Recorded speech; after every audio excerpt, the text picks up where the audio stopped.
All right. Today I'm here for traveling purpose, and I just here and sitting. I'm alone. So actually, সবসময় বেশিরভাগই বাড়িতে বসে video তৈরি করা হয় না বাইরে এসে ভিডিও তৈরি করা।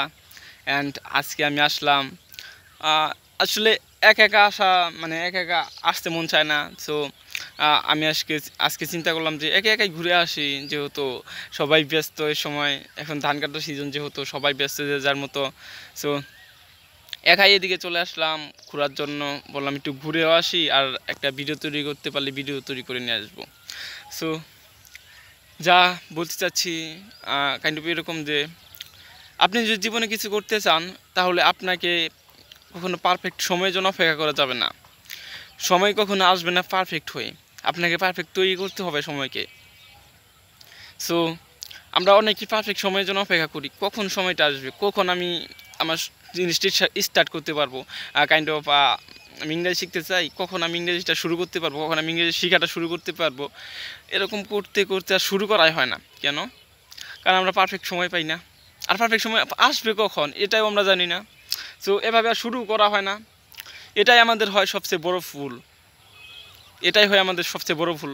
যদি বলেন কেমনে, আমি বলবো যে আমরা কেন পারফেক্ট সময়ের জন্য অপেক্ষা করি? পারফেক্ট সময় কীভাবে আসবে, কখন আমরা মানে কীভাবে সময়টা পেলে আমরা মনে করবো, ভাববো যে এটা পারফেক্ট সময়?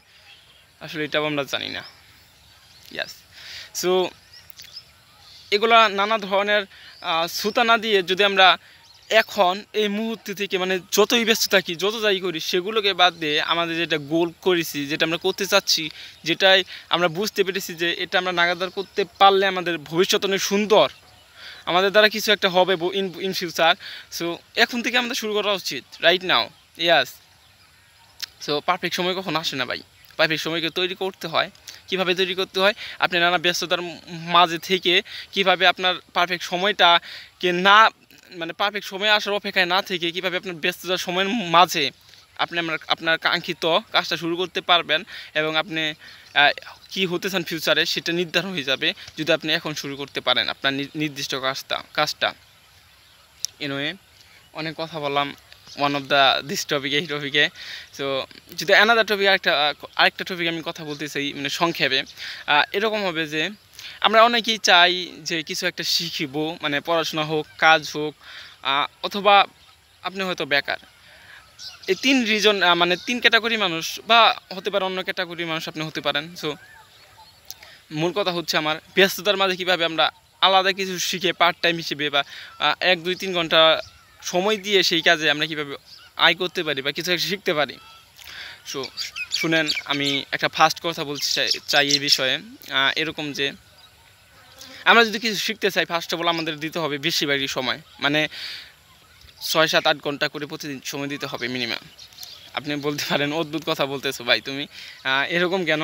আমরা তো পার্ট টাইম কিছু একটা করতে চাই, আমরা অল্প সময় দিতে পারবো কারণ আমরা বিজি থাকি। সো বিজি থাকেন ঠিক আছে, বাট আপনি যেহেতু একটা কিছু শুরু করতে চাচ্ছেন, এই সময় আপনাকে সময়টা বেশি দিতে হবে। যখন আপনি এক্সপার্ট হয়ে যাবেন সেই কাজটার বিষয়ে, আমার কথাটা একটু বোঝার চেষ্টা করেন। যখন আপনি যে কাজটা শিখতে চাচ্ছেন বা যেটা আপনি শিখতে চাচ্ছেন, যে স্কিলটা, সেটা যখন আপনি 8-9 ঘন্টা করতে করতে এভরি সিঙ্গেল ডে কনসিস্টেন্সি আপনি এক্সপার্ট হয়ে যাবেন সেটার উপর, তখন আপনি হয়তো 2-3 ঘন্টা দিলেন, সমস্যা কি? তখন হয়তো আপনার দ্বারা 2-3 ঘন্টা মানায়। বাট এখন প্রথম দিক দিয়ে যখন আপনি শুরু করবেন বেসিক, তখন আপনাকে বেশি বেশি করে সময় দিতে হবে, বিকজ তখন আপনি শুরু করতে যাচ্ছেন, তখন আপনি expert non. Yes. So that's why this is the thing actually. First of all আমাদের টাইম লাগে বেশি, টাইম দিতে হবে বেশি। আসলে আমরা যখন এক্সপার্ট হবো, যখন আপনি টাইম বেশি করে দিবেন, তখন সবার মধ্যে থেকে যখন ভালো করবেন, তখন কিন্তু আপনাকেই যে কোনো জায়গায় চুজ করা হবে, আপনাকে সব কাজ দেওয়া হবে, আপনাকে প্রধান হিসেবে গণ্য করা হবে।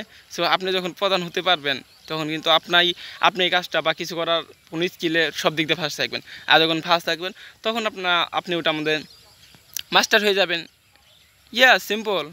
আর যখন মাস্টার হয়ে যাবেন, তখন যদি আপনি 2-3 ঘন্টা কমিয়ে দেন, সময় কমিয়ে দেন, 2-3 ঘন্টা করে এভরিডে ব্যয় করানোর জায়গায়, তখন মানায়, তখন সাজায়। বাট ফার্স্ট অফ অল এটা সাজায় না, এটাই মানায় না আসলে। এটাই আমি বলতে চাচ্ছি আপনাকে যে এরকমভাবে যদি থিঙ্ক করেন বা এরকমভাবে যদি কাজ করেন আপনি থিঙ্ক করার পর, তাহলে কিন্তু জিনিসটা রিসিভ করা খুবই সহজ। Yes, it's possible very very fastly. So I hope that this method is very helpful for us. আমি মেথডটা চেষ্টা করতেছি yeah that I hope that I will be apply in my life, yeah, and it's very easy for me. I hope আমি আশা করি যে so yeah, that's it. No more today. I will talk any time another day. অন্যদিন কথা হবে আপনাদের সঙ্গে। So আজকের মতো এই ভিডিও এই পর্যন্তই। Sorry care, see you, thanks for watching.